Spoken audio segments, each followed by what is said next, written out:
इस समय मैं पुपरी में श्री देवेश चंद्र ठाकुर जी के कार्यालय में मौजूद हूँ। यहाँ बहुत सारे भाजपा के कार्यकर्ता और शहर के बुद्धिजीवी व्यवसायी वर्ग बैठे हुए हैं। मैं इन सभी के बीच आपको रूबरू कराता हूँ एक सज्जन से जो यहाँ के प्रतिष्ठित और संभ्रांत लोग हैं। श्रीमान, आप अपना परिचय दें और अपने बारे में बताएं। नमस्कार, मैं विनोद स्वामी मेरा नाम हुआ। पुपरी मेरा निवास स्थान है, यहीं का रहने वाला हूँ, यहीं पैदा हुआ। और चुनाव के पूर्व संध्या पर मुझे यहाँ बुलाया गया है कि आप अपनी कुछ बात करिए और रूबरू करिए बातें। तो चलिए शुरू करते हैं। आप पूछें मुझसे सवाल, मैं आपको कोशिश करूँगा संतुष्ट करने की। यहाँ से जदयू के प्रत्याशी हैं श्री देवेश चंद्र ठाकुर जी। इनका काफ़ी नाम और शोहरत है। आप इनके बारे में क्या जानते हैं और इस क्षेत्र की जनता को क्या बताना चाहते हैं इनके बारे में? सीतामढ़ी का निवासी होने के नाते मैं सीतामढ़ी जिला के सभी मतदाताओं से कुछ अपील करना चाहता हूं। और मैं आपको बता दूं कि मैं किसी दल से फिलवक्त नहीं जुड़ा हूं, तो किसी दल की बात मैं नहीं करूंगा। हाँ, ये ज़रूर है कि मतदान हमारा पुनीत कर्तव्य है और मत देना ही है किसी न किसी को। तो जो दो मुख्य रूप से जो उम्मीदवार लड़ाई में जो दिख रहे हैं, तो उनके बारे में कुछ बिंदुओं पर मैं बात करना चाहूँगा। फिर आपको जो अच्छा लगे आप बेहतर डिसीजन ले सकते हैं। बिहार की जनता बहुत जागरूक है, खास करके सीतामढ़ी की जनता, सीता मैया की जन्म धरती है। यहाँ के लोग बहुत बुद्धिजीवी हैं।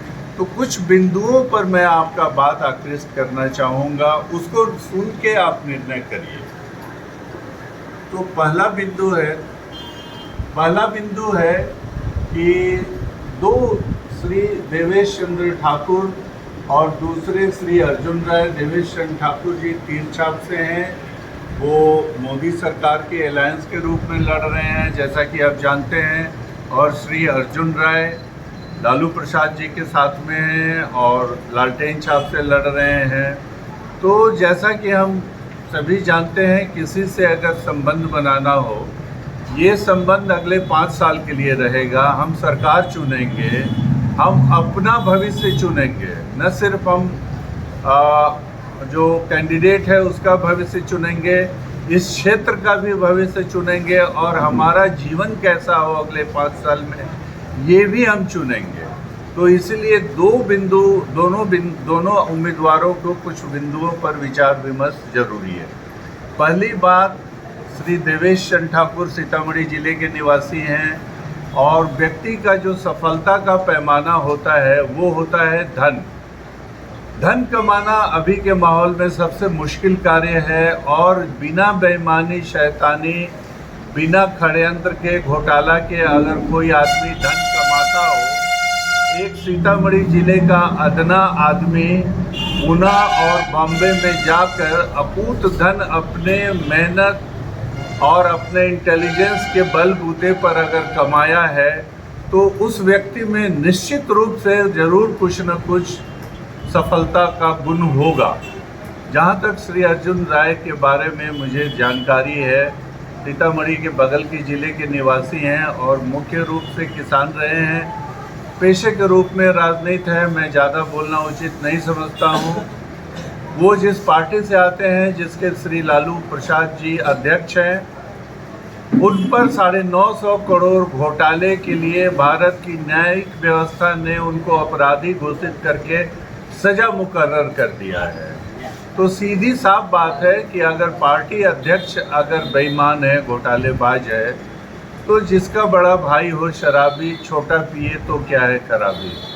झोला भर भर के सुनते हैं ये लोग, टिकट लाते हैं, तो निश्चित रूप से क्या करेंगे। श्री देवेश चंद्र ठाकुर सफलता की जिस ऊंचाई पर पहुंचे हैं, राजनीति का इस्तेमाल ये भी सफलता की ऊंचाई पर पहुंचने के लिए करेंगे, जैसा आम लोग राजनीति को सफलता का शॉर्टकट मान लिया है कि हम कुर्सी पर चले गए तो अकूत धन 7 पुस्तों के लिए इकट्ठा कर लेंगे। मगर नहीं, देवेश चंद्र ठाकुर पिछले 25 साल से राजनीति कर रहे हैं और न एक घोटाला, न जातिवाद, न कोई किसी तरह का आपराधिक कोई उन पर मुकदमा दर्ज हुआ और न किसी घोटाले में वो लिप्त हुए। तो सफलता के जो आदमी उस ऊंचाई पर है वो आदमी पद का इस्तेमाल किस चीज़ के लिए करेगा। निश्चित रूप से जो विकास का एक कीड़ा जो एक जिले में कुछ करना चाहते हैं वो आदमी पूना और बम्बे में रह के ऐशो आराम की ज़िंदगी बिता सकता था। वो आदमी गलियों गलियों की खाक छान रहा है पिछले 25-30 साल से, तो वो निश्चित रूप से कुछ करना चाहता है। तो आज उसकी बारी है, वो अपना काम पूरा कर लिया है। अब हमारी बारी है कि हम उनका हाथ मजबूत करें। तो वो उनका हाथ मजबूत नहीं होगा, आने वाला 5 साल हमारा मजबूत होगा। हमारे बच्चों की पढ़ाई, हमारे रोजगार के अवसर, हमारे विकसित होने का साधन, वो जातिगत बात करेंगे, समीकरण की बात करेंगे, कुछ खास वर्गों की बात करेंगे, ये सर्वजन हिताय सर्वजन सुखाय की बात करते हैं। तो निश्चित रूप से अगर हमको तौलना होगा तो हम अपना विकास खोजेंगे। उसके लिए निश्चित रूप से देवेश चंद्र ठाकुर मुझे सर्वाधिक योग्य उम्मीदवार प्रतीत होते हैं। बाकी आप सब मतदाता निश्चित रूप से जागरूक हैं, पढ़े लिखे हैं। अगर बेपढ़े लिखे भी हैं तो समझदार इतने हैं कि निश्चित रूप से आप डिसीजन लेंगे। मोदी जी जो देश हित की बात करते हैं, 80% जो हिंदुओं के हित की बात करते हैं, अक़लियतों के लिए भी उन्होंने काफ़ी कुछ किया है।